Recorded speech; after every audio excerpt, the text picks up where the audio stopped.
Stock exchange outperformed. The mid-cap index climbed almost 1.3%, while the small-cap index added over 1.2%. Sensex में शामिल 30 में से 26 कंपनियों के शेयरों में बढ़त दिखाई दी। बढ़त दर्ज करने वाली प्रमुख कंपनियों में भारत इलेक्ट्रॉनिक्स लिमिटेड का शेयर लगभग 2.4%, पावर ग्रिड का शेयर 2.2% से अधिक और Tata Motors passenger vehicles limited का शेयर लगभग 2% तक बढ़ा। गिरावट दर्ज करने वाली कंपनियों में HCL टेक का शेयर 1.1% से अधिक, कोटक बैंक का शेयर लगभग 0.3% और ICICI बैंक का शेयर 0.2% तक गिरा।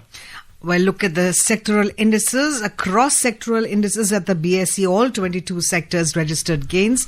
Among the top gainers, realty rose almost 1.7%, capital goods added over 1.6%, and telecommunication climbed over 1.5%.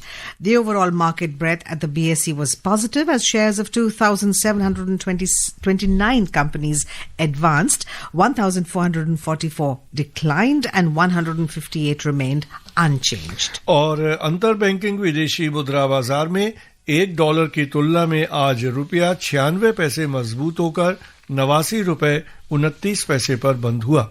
दुनिया की 6 अन्य प्रमुख मुद्राओं की तुलना में डॉलर इंडेक्स अंतर दिवसीय कारोबार में 98.68 पर कारोबार कर रहा था।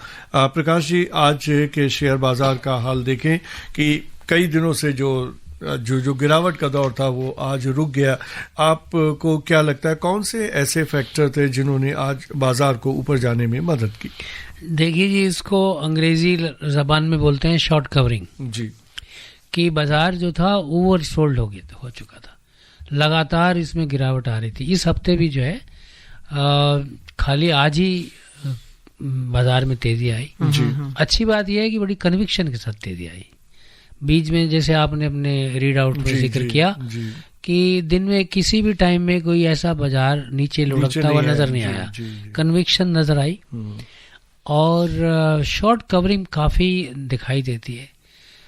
शॉर्ट कवरिंग का माने सिंपल जबान में ये होता है कि शॉर्ट एडवांस में लोग जब बेचते रहते उसको फिर जब कवर भी करना पड़ता है, कहीं फंस ना जाए। ट्रेडिंग का ही एक एलिमेंट है। तो टेक्निकल स्तर पे बाजार जो है आज काफी अच्छा लगा, लेकिन बाजार की आज अच्छी बात यह है, जैसे आपने दोनों मित्रों ने बताया कि ब्रेड्थ बड़ी अच्छी रही है, विड्थ अच्छी रही है, बढ़ने वाले शेयर्स काफी ज्यादा हैं कम बनस्पत कम होने वालों से। हाँ जी। और सब सेक्टर्स में हरे निशान के साथ बंद हुए हैं, तो कन्विक्शन नजर है। उसका इम्पैक्ट जो है रुपए पे भी पड़ा है आज। तो रुपया जो चिंता का विषय बना हुआ था, आज उसमें रुकावट काफी समय के बाद 90 के नीचे आया 90 के ऊपर जाके काफी धड़कन बढ़ा रखी थी रुपए ने। तो वो क्योंकि FII फिर 1-2 दिन से कुछ संकेत मिल रहे हैं कि FII भी थोड़ा सा खरीद रहा है, पॉइंटर्स मिल रहे हैं। तो फिर RBI भी सतर्क हो गया है। रुपए के सुधार में थोड़ा बहुत रिपोर्ट्स ऐसी सजेस्ट करती हैं कि शायद RBI की भी इंटरवेंशन दिख रही है, कोई पुष्टि तो नहीं है, ऐसे संकेत आते हैं। तो ये सारी चीजें जो है आज बाजार को संभाला। उम्मीद करते हैं कि ये दौर बना रहे। You attribute, you use the word conviction, which means that the market is now convinced that it's stable. But what would you attribute this when the Sensex falls? We say why. Let me say when the Sensex rises again, why? Are there domestic factors? The fact that we are a consumer-based economy. Are there global factors? The fact that things are softening at some point. It's a multipolar world. It seems sometimes the relationship between two countries goes for a toss and then there's softening happens. So how do you view in the context of the global and domestic economy the rise? Well, you are right. The analyst would always find an excuse to sometime you can always say, well, the stock market today rose because of good monsoon. The next day it fell, then you ask me, why did it fall? Well, too much rains. So these kind of things happen. But to give you a answer to your questions, what is happening today. As I said earlier, it's a technical kind of a relief rally. What it means is, because a lot of trading takes place in the marketplace. There's two things. Trading is that you buy, sell, you take bets, you take shots, you take calls. So a lot of traders are there. And this trading provides momentum to the market. Momentum in terms of volume, in terms of vibrancy to the market. Activity. Everybody feels charged about it. And obviously when things are looking up, the sentiment improves. Right. Overall, everything is gung-ho. But then, so after a few sessions of problems, today we had a good session. It looked like a conviction. I'm not saying, I'm still not sticking my neck out and saying, a conviction is there all over. Next week we have to keep our fingers crossed. Next week में आप किस तरह का outlook आप देखते हैं? Next week थोड़ा छोटा हफ्ता है क्योंकि उसमें क्रिसमस की छुट्टी होगी. ओवरऑल भी वॉल्यूम भी कम होता है. ग्लोबल मार्केट्स भी थोड़ी छुट्टी के माहौल में होते हैं, तो वॉल्यूम भी कम हो जाता है ओवरऑल भी. तो फिर लोग जो ट्रेड, मैंने जिक्र किया कि ट्रेडिंग बड़ी एक्टिव होती है मार्केट्स में ऑल ओवर द वर्ल्ड, तो लोग बड़ी बड़ी बेट्स भी नहीं लेते हैं. People don't want to spoil their mood. Holiday mood होता है, तो people want to feel good, feel rich, so to speak. So उस सूरत में ये उम्मीद की जा रही है कि भाई ये हमारी जो मार्केट का I'll tell you बड़ा आसान सा तरीका है. निफ्टी में 25,800 850 से लेके 26,100 ये रेंज है जी. इतने रेंज में अब कोई आप कहे जी वॉलेटिलिटी है, ठीक है, लेकिन इसी रेंज में स्टेबल है. तो to that extent you can always say it is stable. Indices Nifty का जो रेंज है इसी रेंज में है, तो उस रेंज में स्टेबिलिटी है.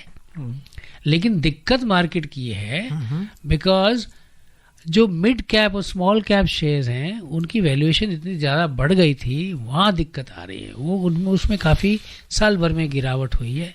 अभी थोड़ा कॉशन का रुख अपनाना चाहिए 2026 में, स्पेशली मिड कैप और स्मॉल कैप्स में. ये आम तौर पे एक्सपर्ट ऐसे बोल रहे हैं और मैं भी ऐसे सोचता हूँ ऐसा होना चाहिए जी. लेकिन प्रकाश जी, अगर हम देखें कि भारत सरकार भी जिस तरह के रिफॉर्म्स लेके आ रही है, अभी आज ही जो सेशन समाप्त हुआ है संसद का, उसमें कई महत्वपूर्ण विधेयक पारित किए गए, खासतौर से रोजगार गारंटी की, हम लॉ की अगर बात करें, तो ये जो जितने पॉलिसी मेजर सरकार ले रही है, जो बहुत ही महत्वपूर्ण सुधार के कदम है, इनका आपको बाजार पर क्या कोई असर दिखाई देता है? देखिए, असर क्या है, ये तो बहुत एफर्ट है सरकार के पार्ट. आप देखिए 2 दिन पहले इंश्योरेंस बिल पास हुआ, 100% 100% FDI हम लोग अलाउ कर रहे हैं अभी. तो ये बहुत बड़ा मूव है. It's a kind of trying to reach out to global investors, come invest here. We are then labor reforms. Yes, labor reforms का कोड पास हुआ, उसमें काफी रिफॉर्म्स रियायतें दी गई. फिर उसका नतीजा भी आ रहा है. कुछ रेगुलेटर्स हमारे बड़ा अच्छा काम, मतलब अच्छा एक ओपन वो दे रहे हैं. उसका नतीजा यूं आ रहा है, पिछले 1 महीने में 4-5 बड़ी डील्स हुई हैं NBFC जो फाइनेंस कंपनीज में, कुछ बैंक्स में. एक आज भी बहुत बड़ी डील हुई है, जापानीज इन्वेस्टर यहाँ है, they are buying out some shares in our Indian company. तो एक तरह से पैसा आ रहा है ना वहाँ पे. तो ये सारी चीजें इम्पैक्ट दिखा रही हैं. तो ये जो खास तौर पे जो स्टेप्स हैं वो हैं GST का कम होना, इंश्योरेंस बिल FDI का 100% तक ले जाना, लेबर रिफॉर्म्स, ये सारी. और आपने जिक्र किया इससे थोड़ा सा रूरल डिमांड बढ़ती है, जो एम्प्लॉयमेंट, रूरल एम्प्लॉयमेंट. यहाँ पर प्रकाश जी एक चीज और, जैसे रुपए की हमने बात की पहले भी, तो आज 90 से नीचे आया, लेकिन जिस तरह से रुपया लगातार उसकी वैल्यू घटती जा रही थी निरंतर तौर पे, आज एक रिलीफ हुई है. आपको क्या लगता है, ये सिर्फ टेम्परेरी रिलीफ है या रुपए की जो मूल्य है डॉलर के मुकाबले, उस पर कुछ हमारे लिए सकारात्मक संकेत आगे अगले हफ्ते, अगले महीने दिखाई देंगे? उम्मीद ये की जा रही है जो 90 है ना, 90 का जो बेंचमार्क है उसके आसपास कंसोलिडेट हो जाएगा. जी। अच्छा, 90 का। अब आप ये उम्मीद नहीं कर सकते कि दोबारा से इस रुपया जो है स्ट्रांग होके, क्योंकि जो ओवरऑल फैक्टर्स हैं, सबसे कुछ फैक्टर्स ये हैं, जैसे हम लोगों का FIIs का आउटफ्लो अभी अच्छी तरह से रुका नहीं है, आउटफ्लो चल रहा है, ठीक है। फिर ग्लोबल मार्केट में जो पैसा है वो भी रफ शफल रीशफल हो रहा है। जी। फिर गोल्ड इंपोर्ट्स हमारा बहुत बढ़ रहा है, क्यों वॉल्यूम में नहीं बढ़ रहा गोल्ड इंपोर्ट्स, वैल्यू में बढ़ रहा है, क्योंकि रेट पर बहुत बढ़ रहा है। जी। तो जब गोल्ड इंपोर्ट बढ़ गया तो उसका आउटफ्लो बढ़ जाता है। और चलते हैं एशिया और यूरोप के बाजारों का हाल जान लेते हैं। एशिया के अधिकांश शेयर बाजारों ने आज अच्छा प्रदर्शन किया। जापान के निकेई में 1% और हांगकांग के हैंगसेंग इंडेक्स में 0.7% से अधिक की बढ़त दिखाई दी। दक्षिण कोरिया का कोस्पी इंडेक्स 0.6% और चीन का शंघाई कंपोजिट इंडेक्स लगभग 0.4% तक बढ़ा। दूसरी ओर सिंगापुर स्ट्रेट्स टाइम्स इंडेक्स में मामूली गिरावट दिखाई दी। यूरोप के प्रमुख बाजारों में आज मिला जुला रुख दिखाई दिया। अंतिम समाचार मिलने तक जर्मनी के डेक्स में लगभग 0.3% और लंदन के फुट्सी में मामूली बढ़त चल रही थी। दूसरी ओर फ्रांस के कैक में मामूली गिरावट दिखाई दी। प्रकाश जी, आप क्या कहेंगे? अक्रॉस पूरा एशिया, पूरा यूरोप, ज्यादातर एक बहुत ही पॉजिटिव माहौल हमें शेयर बाजारों में दिखाई दे रहा है। देखिए, ये स्टॉक मार्केट जो है ना, all over world global markets बड़ी अच्छे मूड में रहे हैं, और खासतौर पे अमेरिकन मार्केट जी।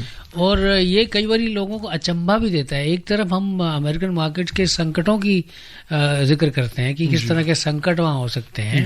इन्फ्लेशन बढ़ जाएगी टैरिफ के चलते, ग्रोथ पे इशू है, इंटरेस्ट रेट्स कम हो रहे हैं, लेकिन इन्फ्लेशन का माहौल है, ये सारी चीजें होती हैं। फिर AI का बबल का बात हो रही है, कहीं बबल तो नहीं है। ये सारी चीजें होती हैं, लेकिन फिर भी स्टॉक मार्केट चढ़े जाता है। जी, लेकिन प्रकाश जी, एक और इससे जुड़ी हुई खबर में आपको उल्लेख करना चाहूंगा कि बैंक ऑफ जापान ने अपनी मुख्य नीतिगत ब्याज दर 0.5% से बढ़ाकर 0.75% करने की घोषणा की है। जापान में सितंबर 1995 के बाद से नीतिगत ब्याज दरों का ये सबसे ऊंचा स्तर है। बैंक ऑफ जापान ने कई दशकों से अतिरिक्त सरलीकृत मौद्रिक नीति अपना रखी थी, लेकिन इस वर्ष की अंतिम नीतिगत बैठक के बाद उसने ब्याज दरों को 0.25% बढ़ाने का फैसला किया। तो आपको क्या लगता है प्रकाश जी, ये बहुत ही महत्वपूर्ण है? 30 सालों के बाद इतना बड़ा कदम बैंक ऑफ जापान ने उठाया है, तो इसका जापान की अर्थव्यवस्था पर और विश्व की अर्थव्यवस्था पर और विश्व के जो फाइनेंशियल मार्केट्स हैं उन पर किस तरह का असर आप देखते हैं? विश्व के फाइनेंशियल मार्केट में हलचल मची हुई है। इसको बोलते हैं येन कैरी ट्रेड। ये मान्यता सिंपल भाषा में, जापान पे 0% पे उठाओ मुद्रा और इन्वेस्ट कर दो किसी भी मार्केट में, वहाँ 4% मिल जाएगा, तो अपना मुनाफा ले लो, वापिस फिर दे दो। अब क्या येन का रेट भी बढ़ रहा है, तो आपको वापिस तो येन में ही करना है, और फिर वहाँ इंटरेस्ट भी देना पड़ेगा। तो इसको अनवाइंडिंग बोलते हैं। वो जो आपने किया था उनका अनवाइंडिंग है। तो काफी लोग में एक तरह की नर्वसनेस आ गई है। तो ये विश्व बाजार के लिए एक उनको एक सरप्राइज सा मिल रहा है। अब धीरे धीरे तैयार हो रहे हैं, तो ये क्या हो गया हमारे साथ। ये आसान चीज थी ना, कितने दशकों से चल रहा था, 0% पे बोरो करो और 3 पे 4 पे जहां जिस ब्याज में मिलता है कर लो, यही तो करते थे ये सब। तो अब जापान ने बोला नथिंग डूइंग, हम भी इंटरेस्ट चार्ज करेंगे, हमारा येन भी, अब हमारा उनका येन, आप बोरो करें येन एक्स प्राइस पे और 100 जाके कहीं इन्वेस्ट कर दिया, फिर जब वापिस करने आए तो येन का रेट उतना ही होता था, लेकिन अब बढ़ गया। तो now you to repay the loan you buy at yen at expensive price. तो अनवाइंडिंग में लोगों को दिक्कतें आ रही है और तो चिंता हो ही रखी है। जापान को अपनी अर्थव्यवस्था को और बेहतर लाने के लिए वो अपना हर इंसान के, अब कोई आदमी कहता है अमेरिका फर्स्ट, तो why not Japan first, and सबसे पहले वाई नॉट इंडिया फर्स्ट। तो हर जगह अपना, हर इंसान को अपना वो देखना है। बिल्कुल बिल्कुल। आपने अमेरिका की बात की, let's take a look at the US markets now. US stocks closed higher yesterday with technology shares advancing after a major chip maker issued an upbeat forecast signaling strong demand for artificial intelligence. Among the major indices, the Nasdaq Composite Index surged almost 1.4%. The S&P 500 advanced 0.8%, and the Dow Jones Industrial Average added over 0.1%. On the economic front, data released by the U.S. Bureau of Labor Statistics showed that headline consumer inflation rose at an annual rate of 2.7% in November. Although we're talking about U.S. economy, Prakashji, I can't resist asking you that Indian exports to the U.S. now are caught in they're calling it shrimp or smartphone dilemma, which means that if you export large volumes of labor-intensive products like, shrimp or agriculture or textiles, that creates jobs in the small sector. But if you're shipping high technology intensive, like things like smartphones, they give us high export earnings, and they're high value goods. So do you think that, and we know that US President Donald Trump has exempted Indian smartphones and pharmaceuticals, both seen as technology intensive sectors, from all duties. How do you view that? How do we find a balance? See, it's like this. Pharma and this electronics are in the exemption category. Yes. So all these latest figures show that the exports to the US continued to, improved rather. Yes. So that came as a surprise to several people. Many analysts, they thought, what is this? But then the disaggregate data is yet to come as to which products. But it is being felt that it is a smartphone and the pharma's products which we fall in the exempt category. Those products would have done the magic. All right. So, but the paradox remains, we would be rather interested, of course, more the merrier, but we would also be interested to see our textile imports improve, our leather imports improve, where the potential or where the employment intensity is quite high. So we would be more interested there. Right. But more the merrier. Smartphones, if they are shipped and doing well, fine for us. Right. So in any case, we are now diversifying with a lot of FTAs with many other countries, and that's a good sign. We talked about ASEAN countries, Japan, South Korea, Mauritius, UAE, Australia, Oman, Sri Lanka, Bhutan. It's a long list. Well, let's talk about the India-Oman relationship right now, trade relationship. The government today informed that India will get duty-free market access to 98.08% of Oman's tariff lines under the Comprehensive Economic Partnership Agreement, CEPA, signed between the two nations. Briefing media in New Delhi today, Additional Secretary in the Ministry of Commerce and Industry, Ajay Bhaddu, informed that with this agreement, sectors such as textiles, agricultural goods, leather, footwear, textile and apparel, gems and jewelry, and transport equipment are poised for strong gains. Speaking exclusively to Akashvani, Chandrima Chatterjee, Secretary General, Confederation of Indian Textile Industry, highlighted the benefits of CEPA for the Indian textile industry. Let's listen in.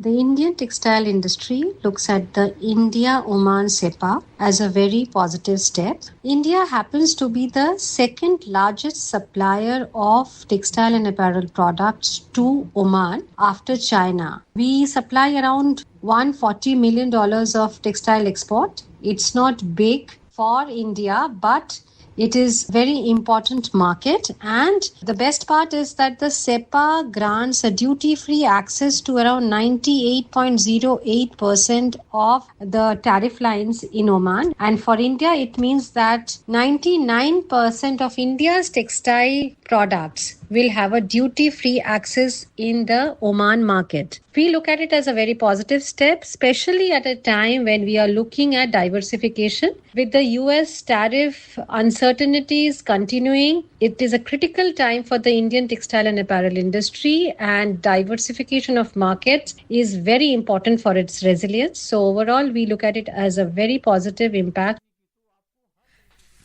The ministry also said that CEPA creates new export opportunities in areas such as minerals, chemicals, base metals, machinery, plastic, rubber, among others, with enhanced access to Oman's import market, streamlined regulatory procedures and reduced compliance burdens. Speaking to Akashvani, Dr. Ranjit Mehta, CEO and Secretary General of the PhD Chamber of Commerce and Industry, said that India-Oman FTA would bring significant benefits to both the countries.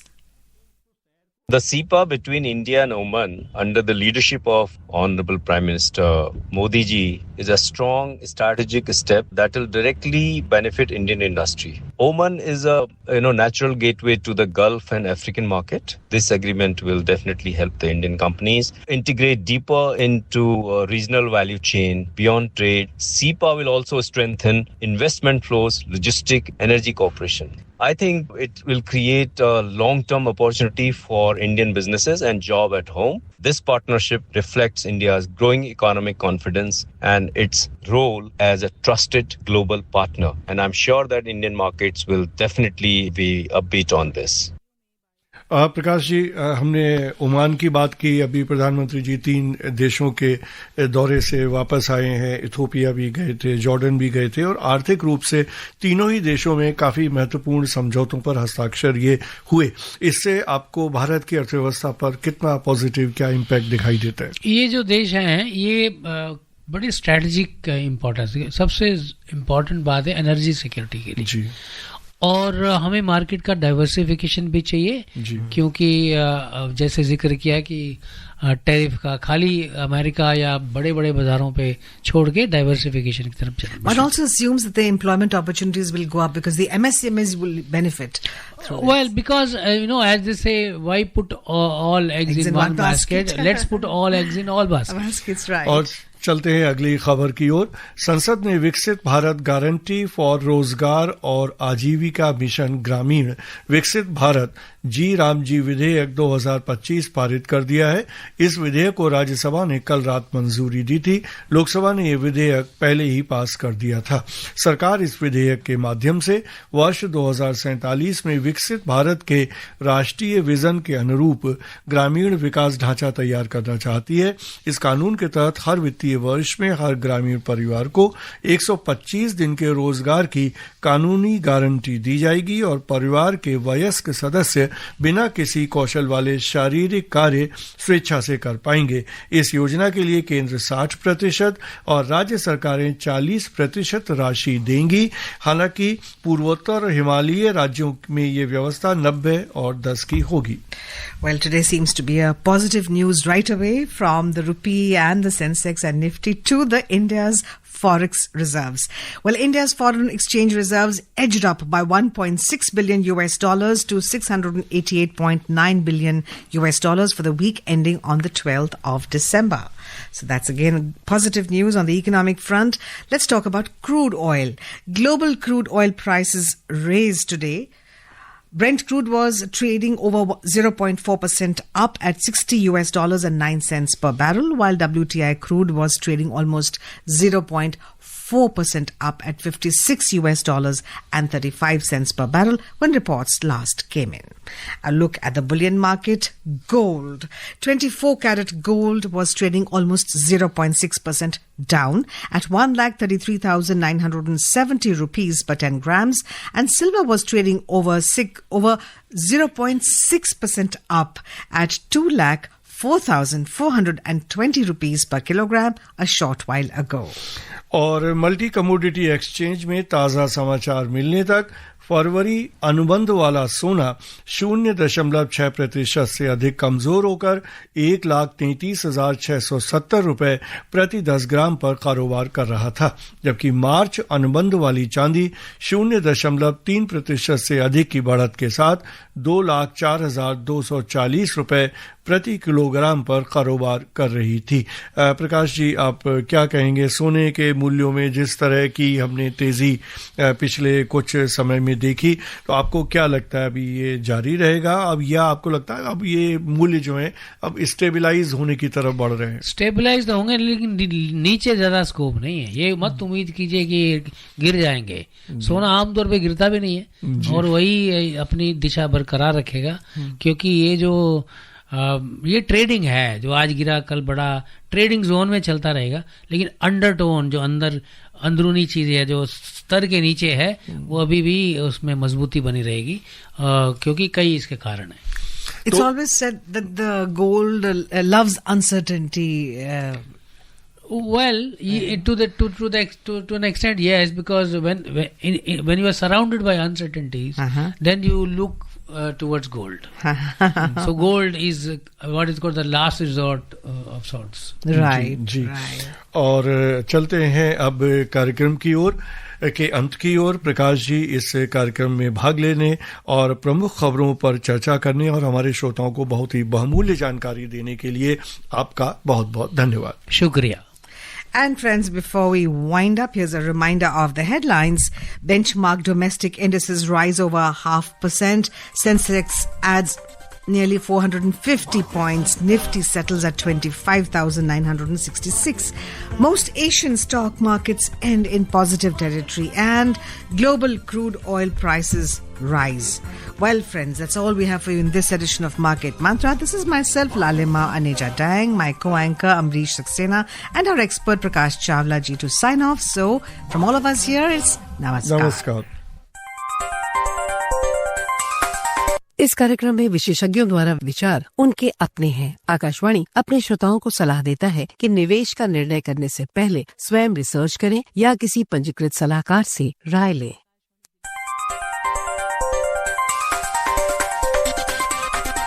Market Mantra